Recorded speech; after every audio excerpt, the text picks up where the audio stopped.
Masolo ya mboka, masolo ya mboka.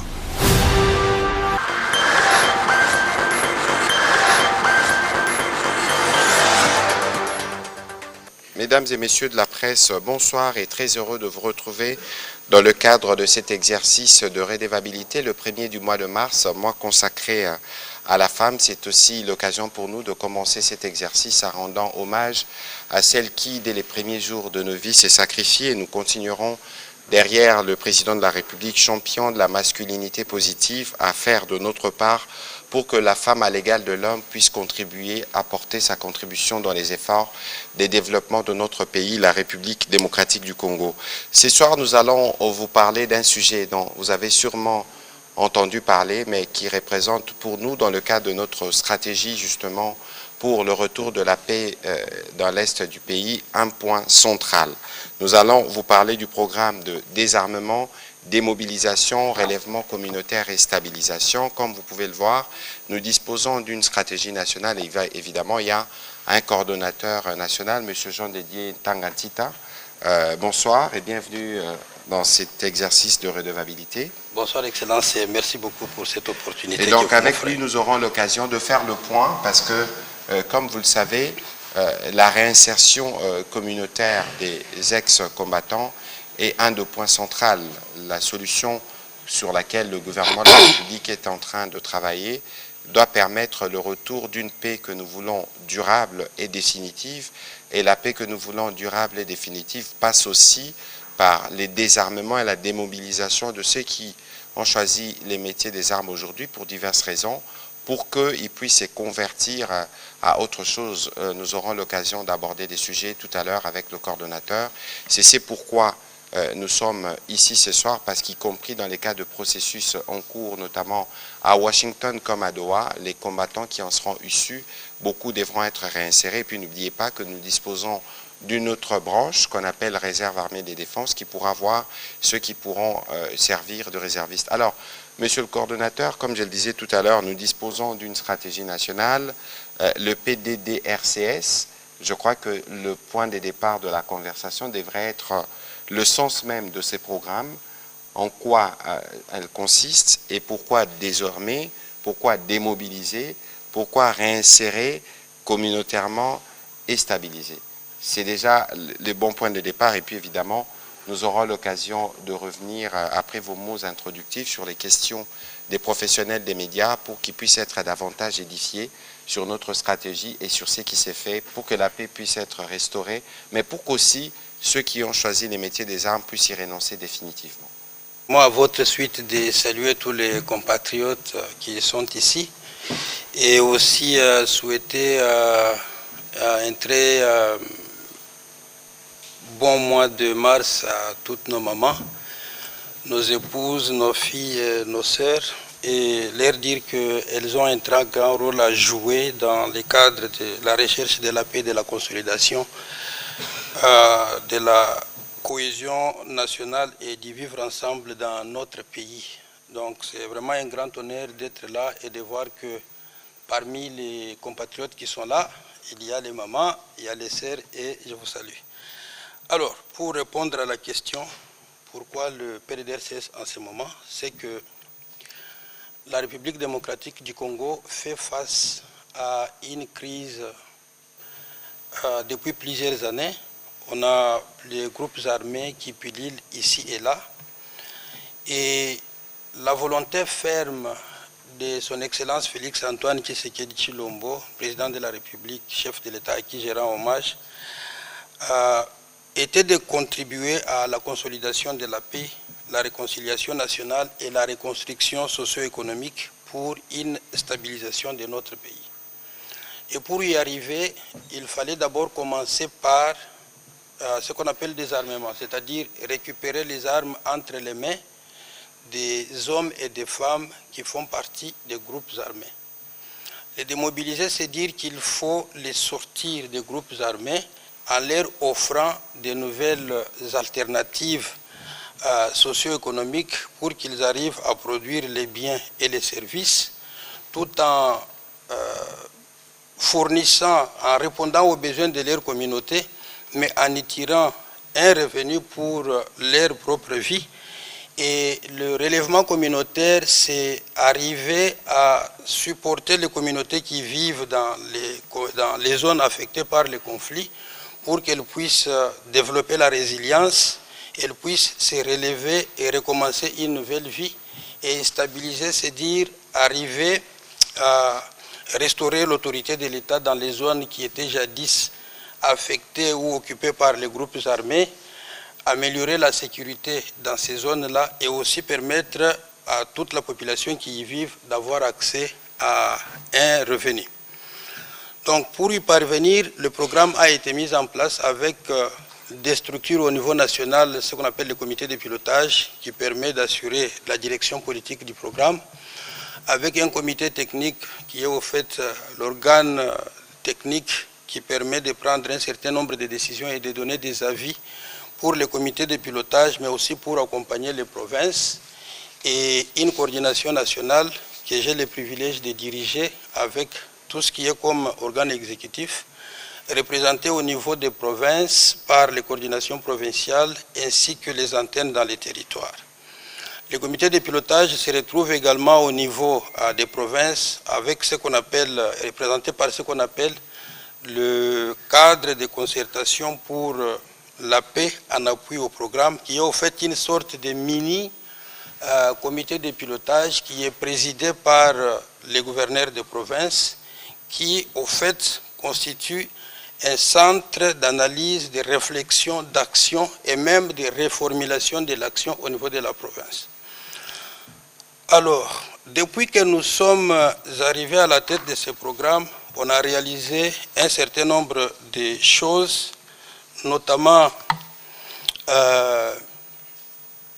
le désarmement de pratiquement 4 875 clients jusqu'à la fin du mois de février, mais nos opérations sont en cours. Nous sommes déjà au-delà de 5 000 clients qui ont déjà été traités. Peut-être qu'avant de parler de 5 clients attendant de 5 000 démobilisés, oui, peut-être que vous pouvez nous donner la délimitation géographique des aires où vous opérez et évidemment nous dire aussi comment ces éléments ont été récupérés pour être réinsérés. Merci beaucoup, Excellence. Nous intervenons actuellement dans 5 provinces, mais je dirais dans 6 provinces, au fait, parce que nous sommes dans la province de l'Ituri, dans le nord Kivu, le sud Kivu, le Maniema et le Tanganyika. Et depuis la fin de l'année passée, nous sommes opérationnels dans la province de Kinshasa, spécifiquement dans la zone de Maluku, et nous sommes en train d'évoluer vers la zone Maïndombe, parce que sur instruction de la hiérarchie, nous intervenons sur la question de Mobondo que nous avons commencé à traiter depuis quelques mois. Alors, la question que vous posez, c'est comment est-ce que nos clients arrivent à être intégrés dans les programmes. Tout à l'heure, vous avez dit on a une stratégie nationale et je voudrais juste spécifier que la stratégie nationale dont il est question ici découle de l'ordonnance 21/038 du 4 juillet 2021 qui charge la coordination nationale du PDDRCS d'élaborer une stratégie nationale qui définit la méthodologie et la façon dont le programme doit être mis en œuvre. Et donc, vous avez là les premiers piliers, vous avez tous les piliers, et donc généralement nous on commence par la sensibilisation, les dialogues avec les groupes armés. Et ceux-là qui acceptent, qui adhèrent au programme, ils sont profilés, identifiés dans la base de données unique. Ils sont biométrisés et reçoivent une carte et leurs armes sont tracées dans la même base de données et stockées par les FRDC. À l'issue de ce processus, ils sont orientés vers les activités génératrices de revenus, les formations professionnelles, etc. Et voilà comment cela se passe pour l'enrôlement des clients dans les programmes. Allez-y, parce qu'il était question de nous dire la délimitation, les provinces dans lesquelles vous êtes. Oui. Vous avez parlé d'à peu près 5 000 combattants. Oui. Ces 5 000 ont été trouvés où et comment ils ont été démobilisés?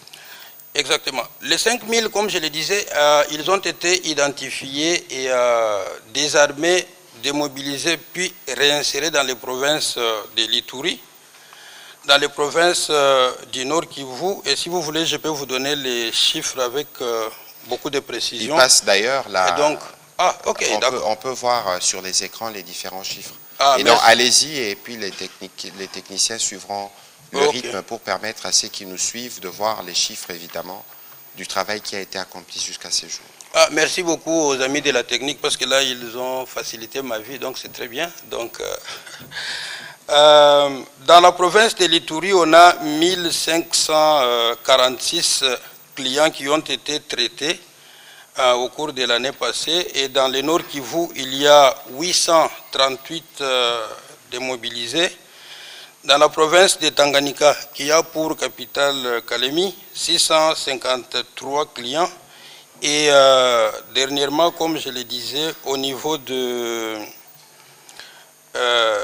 donc à la frontière entre la ville de Kinshasa et le Maïndombe, on a traité 151 clients. Donc au total, ça nous a donné 3188 démobilisés pour l'année. Mais les données ont évolué avec les 2 premiers mois de l'année 2025.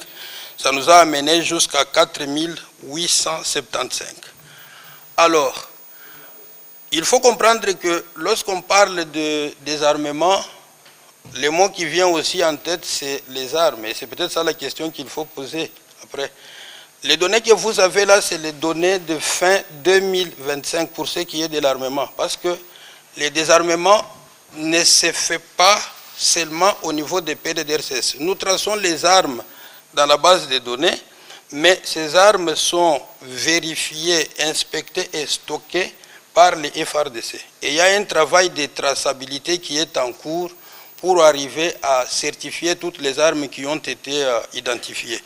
Et donc, si vous revenez ça, vous verrez que nous sommes à presque 1000 armes. Donc, on était à 900 quelques armes qui étaient certifiées et stockées dans les entrepôts des FRDC.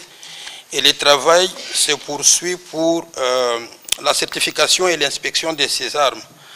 Au-delà de ça, on a collecté au moins 5000 munitions de différents calibres, 40 explosifs et plusieurs effets militaires et des armes traditionnelles. Il faut faire la différence. Lorsque je vous parle des armes ici, je vous parle simplement des armes de guerre ou des armes conventionnelles. Donc je ne prends pas en compte les armes traditionnelles ou les armes blanches. Les armes blanches, les flèches empoisonnées. Par exemple, quand vous allez dans les Tanganyika, ça c'est une particularité.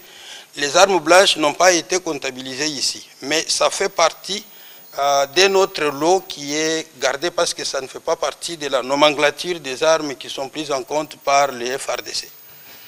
Voilà ce que je voulais ajouter par rapport à ça. Et là, vous avez quelques éléments, mais il faut aussi comprendre qu'il y a un peu de métaphysique derrière ça, parce que là, vous pensez peut-être voir qu'il s'agit de morceaux de bois, mais c'est des morceaux de bois qui sont chargés et qui ont un certain pouvoir.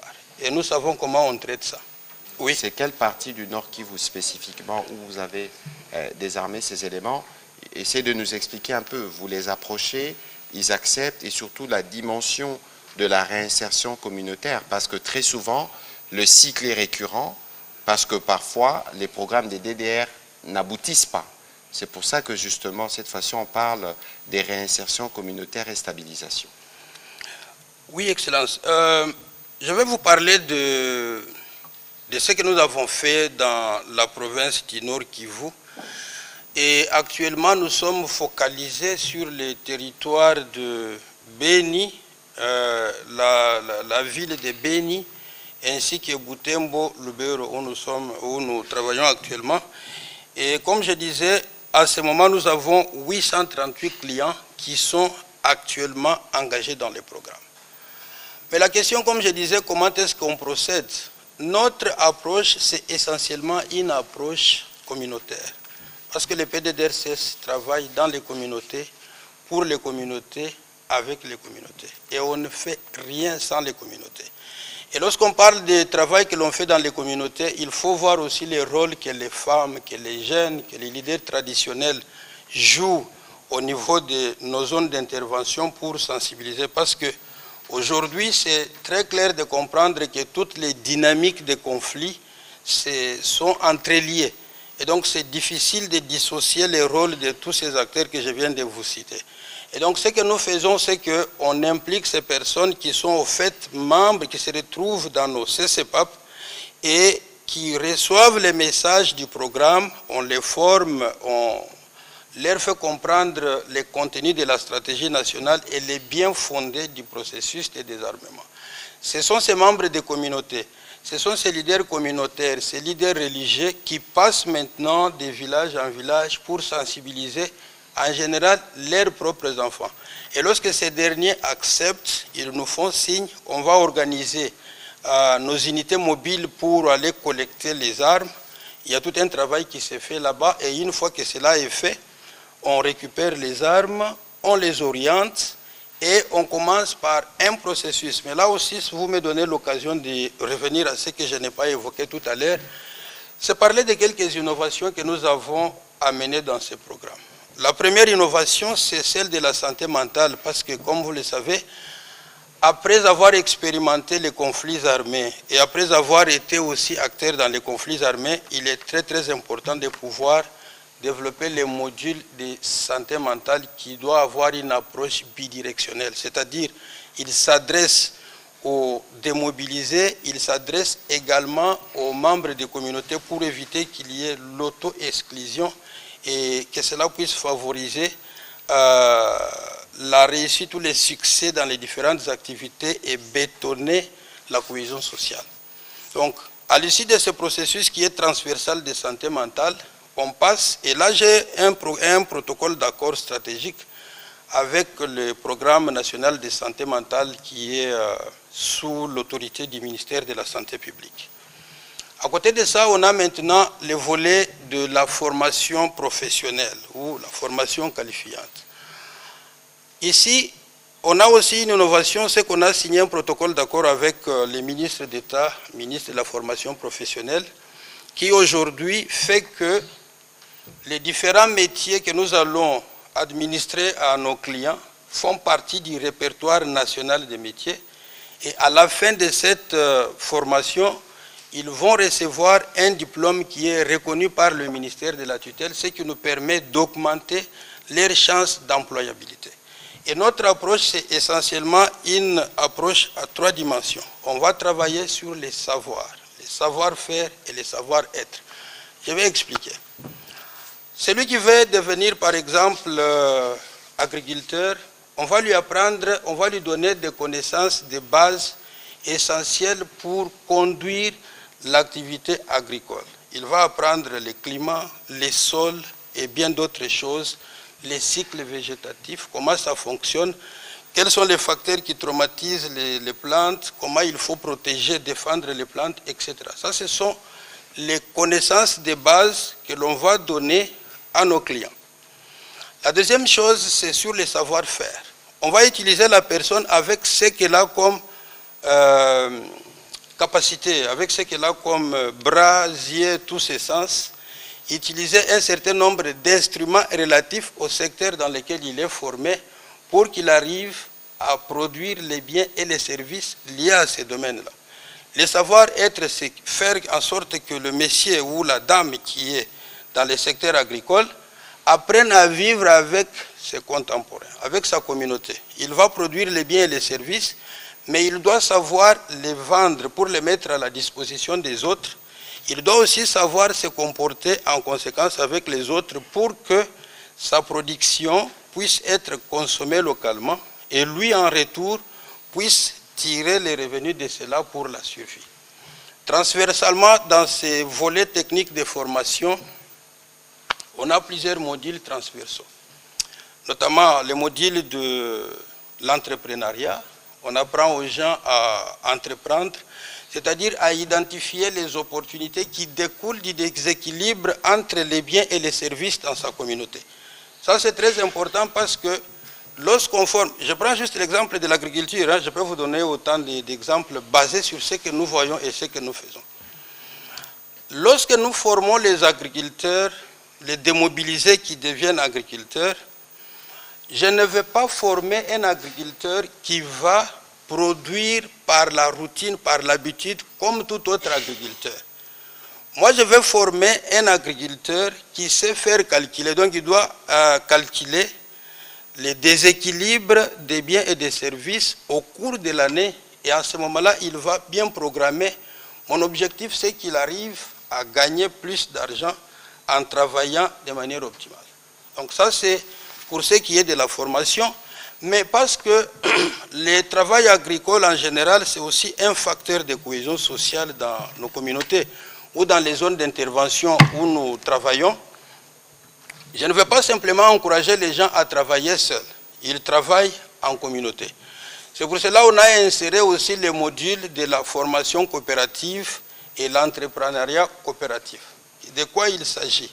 Il s'agit ici de donner les formations de base aux démobilisés pour qu'ils apprennent à développer ces aptitudes à travailler en groupe. Parce qu'on a l'habitude de dire l'union fait la force. À ce moment-là, ils apprennent à produire et c'est pour cela que vous verrez par exemple qu'il y a Katoto, dans l'Ituri, je vais peut-être en parler plus tard, on a développé les champs individuels et les champs collectifs. Mais tout ça, ça fait partie d'une ingénierie que nous avons mis en place pour regrouper les gens afin qu'ils travaillent individuellement et en groupe. Mais notre intérêt aujourd'hui, c'est aussi de bétonner la cohésion sociale dans les communautés. Parce que généralement, pendant les conflits, il y a eu des moments où certaines communautés sont séparées les unes des autres. Il y a eu les gens qui étaient dans des groupes armés opposés. Mais aujourd'hui, grâce à l'intervention du programme, on arrive à mettre les gens, indépendamment de leur communauté ou de leur famille, on les met ensemble dans des associations, ils travaillent. Et l'avantage avec ces métiers, c'est qu'il y a des opérations qui, même si tu es fort, tu as nécessairement besoin d'un voisin. Par exemple, les moments de défrichage, les moments de semis, les moments de sarclage ou de récolte, les gens ont besoin de se mettre en groupe pour travailler, s'entraider et arriver. Et nous, on en profite à travers notre premier pilier du programme pour mettre les gens ensemble et bâtir la paix, la cohésion sociale, qui est au fait l'objectif final qui était dans l'esprit du chef de l'État qui est l'initiateur du programme. Donc, en le faisant, on a aussi les initiatives qui contribuent au relèvement des communautés qui sont affectées par les conflits ou qui sont en situation de sortie de conflit. Vous aurez remarqué par exemple qu'à Kalemi, on était dans les Tanganyika. Au-delà des activités globales de démobilisation, de réintégration communautaire que nous menons, nous sommes intervenus dans la réhabilitation des points d'eau communautaires. Et ces points d'eau ne bénéficient pas seulement aux démobilisés, mais ils bénéficient aussi aux membres de la communauté, soit qui font partie du groupe de démobilisés qui sont réinsérés, ou alors les autres membres de communautés qui ne sont pas là. Ça aussi, c'est une autre façon de mettre les gens ensemble autour d'un élément fédérateur. Nous sommes en train de créer les conditions pour que les hommes et les femmes en situation post-conflit arrivent à trouver un intérêt commun. Et l'intérêt commun ici, c'est par exemple le point d'eau qui leur permet de répondre à un problème commun. Au lieu qu'on fasse 3, 4, 5, 10 km pour aller chercher de l'eau, on arrive à ramener l'eau plus proche du village et ça continue de cette manière-là. Voilà ce que je peux vous dire actuellement pour ce qui est de la réintégration communautaire, de la réinsertion socio-économique, mais nous sommes en train de faire en sorte que ces activités-là ne se limitent pas seulement au volet économique. Parce que pour qu'il y ait la paix, il faut certes que les gens puissent trouver les débouchés économiques pour avoir les moyens de survie, d'autoprise en charge, mais ça ne suffit pas.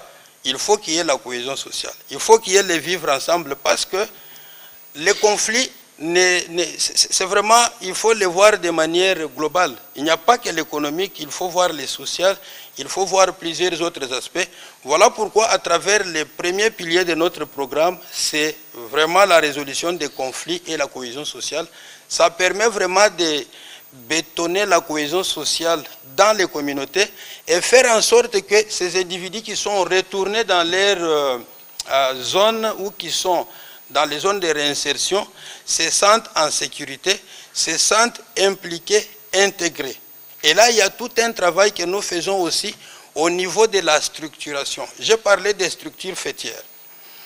On ne va pas se limiter à former les démobilisés qui produisent le maïs ou à constituer un nouveau groupe de personnes, de démobilisés qui vont être des privilégiés dans leur communauté. Ce n'est pas ça notre approche. Notre approche, c'est encourager l'intégration. C'est de faire en sorte que les démobilisés soient absorbés, dilués dans la communauté. Et c'est pour cette raison que vous verrez que, par exemple, lorsque on fait la réinsertion, on a opté pour les ratios d'un combattant contre des membres de la communauté. Ça permet d'éviter que le programme soit considéré ou soit appréhendé comme étant une prime à la violence. Et en ayant constitué les associations ou les groupements associatifs ou coopératifs, on travaille également pour accompagner ces organisations ou ces structures-là dans leur maturation organisationnelle et leur adhésion à des structures fêtières.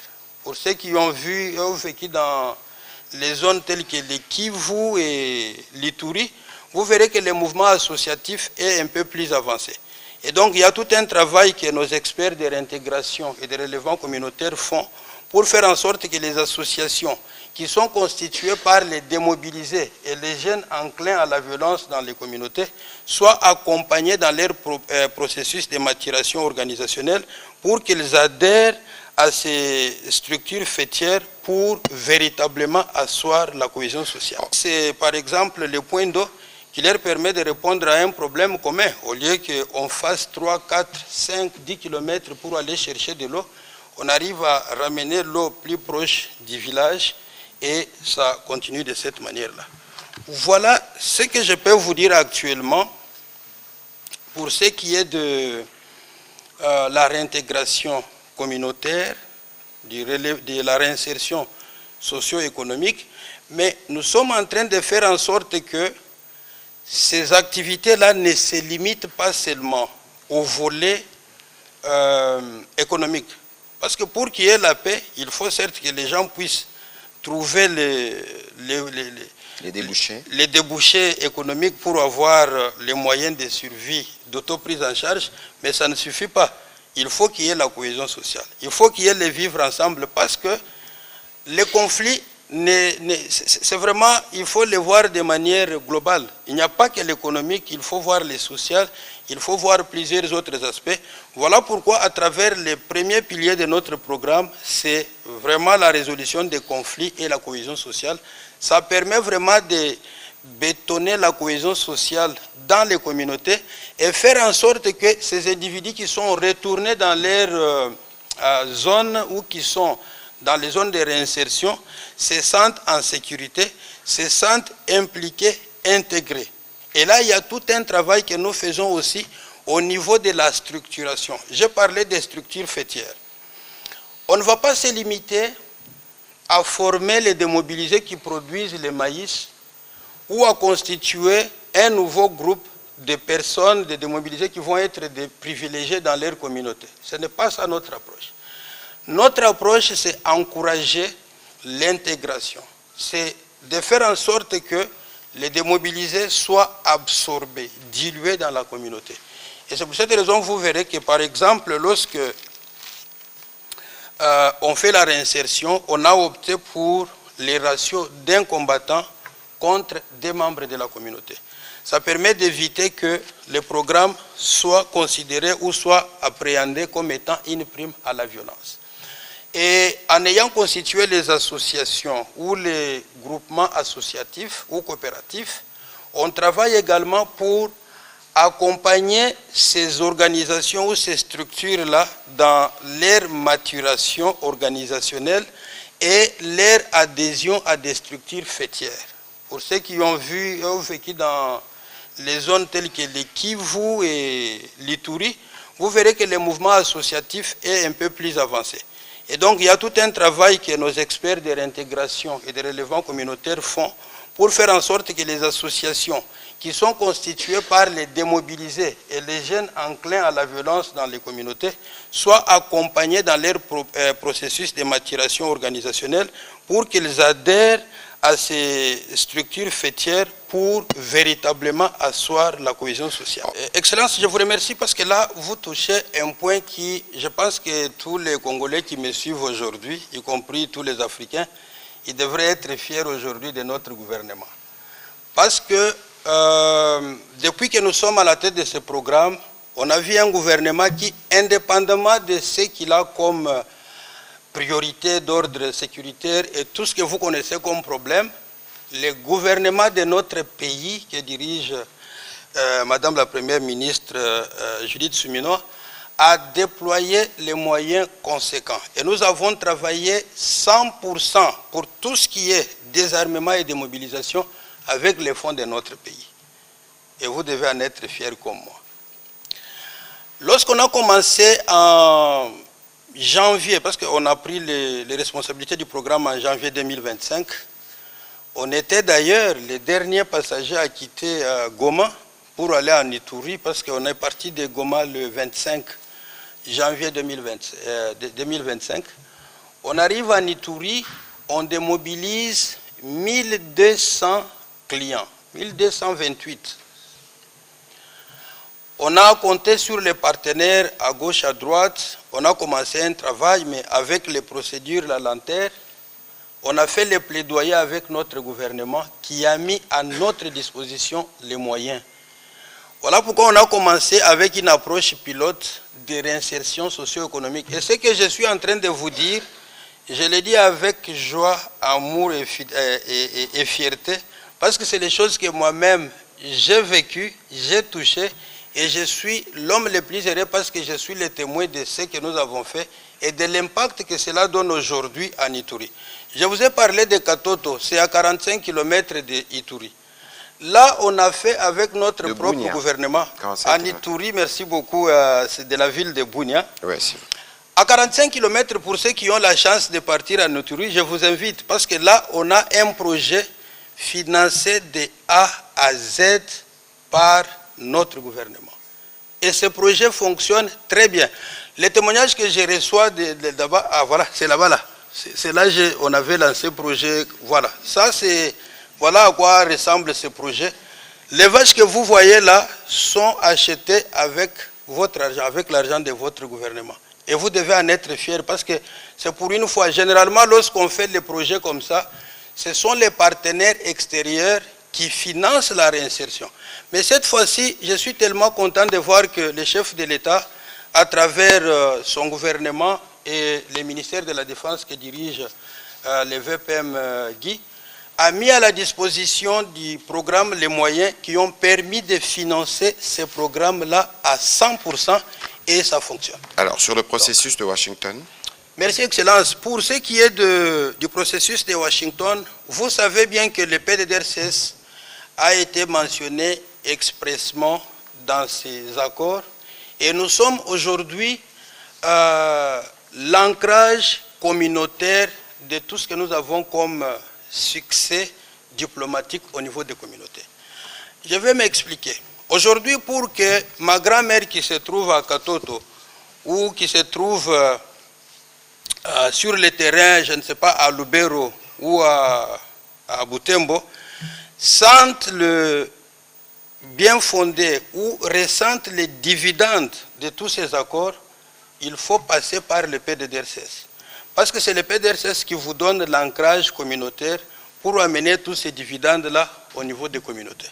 Et donc nous sommes là pour accompagner tous ces démobilisés, tous ces combattants qui vont passer pour aller à la vie civile, ils vont passer par le PDDRCS. Et la bonne nouvelle que j'ai à vous annoncer, c'est qu'aujourd'hui, le PDDRCS a déjà formé plus de 400 agents opérateurs qui sont prêts à être déployés dans moins de 48 heures et ils sont déjà totalement opérationnels pour lancer les opérations, qu'il s'agisse de la sensibilisation, du désarmement, de la vérification des armes, qu'il s'agisse de la gestion de l'information, de l'enregistrement, de l'orientation, etc. Donc le PDDRCS aujourd'hui est prêt à accompagner le gouvernement dans la mise en œuvre effective des dividendes de la paix au niveau de nos communautés. Il y a un gros intérêt. Et toutes les fois, que ce soit au Canada, à Ottawa ou à Paris, et bientôt dans les Bandoudu, n'oubliez pas que nous avions commencé à Kinshasa, on a été à Kolosi, nous serons partout où se trouvent les Congolais pour leur expliquer le bien fondé de cet accord, parce que c'est un accord du futur, bien plus que du présent d'ailleurs, au regard de l'implication que cela aura dans la relation bilatérale spécifiquement avec les États-Unis d'Amérique. Les ressentis, il est positif. Je pense que les Congolais, dans leur grande partie, sont ceux qui, comme nous, sont mobilisés pour le retour de la paix. N'oubliez pas que nous avons, et c'est l'occasion de saluer la grande mobilisation de la diaspora pour dire non à ce qui se passe dans l'est de notre pays. Vous les avez vus plusieurs fois dans les cas de Congolais Téléma ou dans d'autres émissions. Donc le ressenti, il est plutôt positif, mais il reste néanmoins un défi que nous devons tous relever, c'est les défis justement de combattre la désinformation. Parce que comme vous le savez, cet accord est un accord qui a mis en péril les calculs expansionnistes et politiciens ou criminels du président rwandais. La preuve, vous voyez toutes ces sorties, comment il a perdu la sérénité. Nous-mêmes, nous devons nous approprier cet accord. Ce n'est pas un accord qui est fait par les présidents pour le président. Le président, comme nous, nous avons engagé les pays, mais cet accord est appelé à durer longtemps. Et c'est pour ça que nous recommandons à tous les Congolais, partout où ils se trouvent, de les lire. L'accord, évidemment, pour ceux qui en auront l'occasion, verront des copies distribuées. Nous avons d'ailleurs en imprimerie, en chantier, des copies dans les langues nationales, mais nous n'en aurons sûrement pas 100 millions. Les versions de l'accord seront disponibles sur les sites du département d'État français en anglais, mais aussi sur les sites du ministère de la Communication. Et donc nous souhaitons et nous encourageons les uns les autres à aller s'abreuver à la bonne source plutôt que de se référer à ceux qui veulent profiter parce qu'ils se disent que sûrement que les Congolais ne vont pas lire et à amener la machine de la désinformation. Et d'ailleurs, si vous regardez partout où je passe à Kinshasa depuis plusieurs semaines, beaucoup me demandent la copie de l'accord. Je pense que cet intérêt est tel que nous tous, nous devons faire de cet accord un des documents qui nous accompagnent parce que les conséquences, nous les expérimentons pour les 10, 15, 20, 30, voire 50 prochaines années dans les cas du renforcement de la relation que nous avons avec les États-Unis d'Amérique. Je sais qu'il y a une autre question qui pourra sûrement revenir. Je m'épargnerai des mots en attendant la question qui viendra de je ne sais qui parmi les journalistes ce soir, mais le sujet, c'est les PDDRCS. Monsieur le coordonnateur, allez-y s'il vous plaît. Vous savez, oui, je commence par le dernier point. Les FRDC interviennent à plusieurs niveaux. D'abord, comme forces régaliennes, elles sont en charge de la sécurisation des personnes et de leurs biens. Les zones dans lesquelles nous intervenons, généralement, vous savez que les DDR fonctionnent avec 3 ingrédients essentiels. On a la politique, la sécurité et le programme. La politique, on en a déjà parlé. La sécurité, c'est ça la dimension qui est gérée par les FRDC. C'est-à-dire que pour que les gens arrivent à déposer les armes, il faut un minimum de sécurité. Donc les gens doivent se sentir en confiance et en sécurité pour donner les armes parce que la nature a horreur du vide. Et donc dans ces conditions, on travaille avec les FRDC pour qu'ils garantissent la sécurité des personnes, de leurs biens, de leurs familles, etc. Et ils vont le faire. Les sites de désarmement, qu'il s'agisse de sites mobiles ou statiques, sont sécurisés par les FRDC. Et tout au long des opérations de désarmement que nous conduisons, ce sont les officiers des FRDC qui interviennent dans le processus d'identification, de contrôle et de vérification des armes. La logistique, le stockage, c'est encore fait par les FRDC parce que ce sont nos forces qui sont autorisées à garder les armes. Donc, globalement, c'est un peu ça. Maintenant, lorsqu'il y a des opérations sur le terrain, il y a toujours des approches qui sont déployées. On a l'approche militaire et l'approche non militaire. Donc, lorsqu'il y a la reddition des combattants qui se présentent au FRDC, ces éléments sont orientés vers le PDDRCS qui déploie des équipes mobiles. Et je vous ai dit, aujourd'hui, nous sommes dans 5 provinces. Dans toutes ces 5 provinces, actuellement, on a 20 antennes qui fonctionnent, sur les 24 qui étaient opérationnels suite à un certain nombre de soucis qui a fait que certaines antennes sont déplacées et tout. Donc l'antenne, c'est au fait l'entité qui gère les territoires. Je pense que vous connaissez les territoires, oui. Donc au niveau de chaque territoire, on a des équipes. Au niveau de la capitale provinciale, on a des équipes. Et ces équipes travaillent en synergie et en permanence avec les FARDC.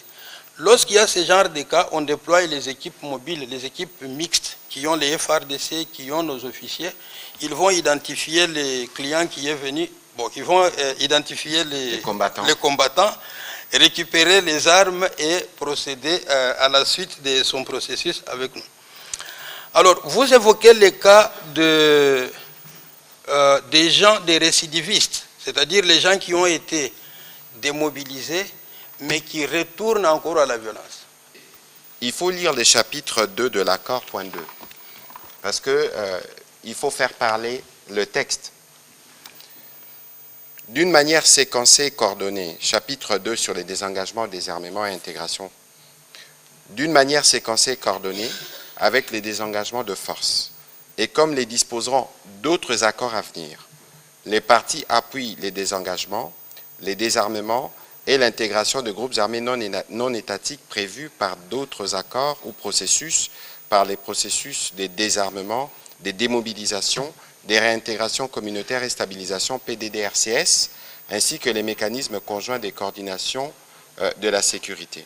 Donc si vous lisez l'accord, le point 2, les accords à venir dont on parle dans l'accord, c'est l'accord avec le Fils, parce que cet accord a été signé avec le Père. N'oubliez pas que dans les chapitres de l'intégration conditionnelle de forces de sécurité, lorsqu'on parle de toute réintégration éventuelle des combattants dans les forces armées et la police, s'effectue de manière rigoureuse, individualisée et conditionnelle. Ici, le Père n'est signé pas pour les militaires rwandais, parce que c'est même inenvisageable de penser qu'on peut intégrer les Rwandais dans notre armée. Ici, le Père agissait comme Père du Fils.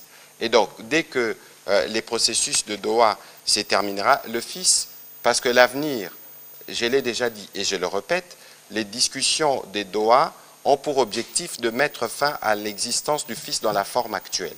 Ni la Constitution à laquelle on fait référence, ni aucun document, aucune charte à laquelle nous nous référons, auquel nous nous référons dans les différents processus de paix, ne reconnaît l'existence d'un tel mouvement. Et donc, il peut y avoir évidemment du bruit, comme il y en a toujours, mais ici, nous sommes dans les faits. Et sur ces sujets, peut-être que dans une autre séquence, on aura l'occasion de revenir dessus.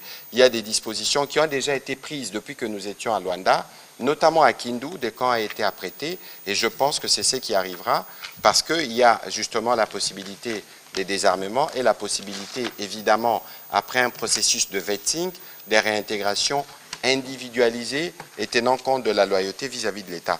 Alors, M. Lubaki, très rapidement, je savais que cette question allait revenir, parce que c'est une question qui intéresse les journalistes, qui intéresse beaucoup des compatriotes dans la diaspora, je viens de là, et il est tout à fait normal que dans le cadre de la vitalité de notre démocratie, que les uns et les autres se prononcent à ces sujets-là. Nous sommes la République démocratique du Congo, y compris parce qu'il y a cette force de contradiction. Mais c'est que moi je peux vous dire, nous aujourd'hui, exactement comme j'avais dit à l'époque, nous travaillons à recouvrer l'intégrité territoriale. Notre préoccupation principale, c'est nos populations qui sont dans les Sud Kivu, qui sont dans le Nord Kivu, qui sont dans les parties sous occupation. Et donc, dans le cadre justement de ces processus démocratiques, je pense que ces débats doivent être considérés comme un débat démocratique où tout le monde peut avoir son opinion, mais nous, au niveau du gouvernement, les priorités sur lesquelles nous nous penchons sont connues, et les jours où la question sera abordée en Conseil de ministres, nous ne nous gênerons pas de faire les comptes rendus et de venir devant les Congolais. Et donc je crois qu'il ne faudrait peut-être pas extrapoler les choses, il faut juger les choses dans leur contexte. Nous, les gouvernements, on est rédevables, nous reviendrons dans ces cadres-là. Je ne vous donne pas des mots de la fin parce que nous avons terminé cet exercice, mais j'espère que nous aurons d'autres occasions où nous irons un peu plus en profondeur dans la connaissance du travail que vous faites. Mais déjà, aux professionnels des médias, ce soir, ce n'était qu'une introduction à la stratégie nationale. On va s'assurer que les documents vous parviennent et ensemble, nous pourrons évidemment travailler pour que nous puissions tous contribuer au retour de la paix, notamment à travers les efforts qui sont faits au niveau du programme PDD-RCS. Merci de votre participation et bonne soirée chez vous.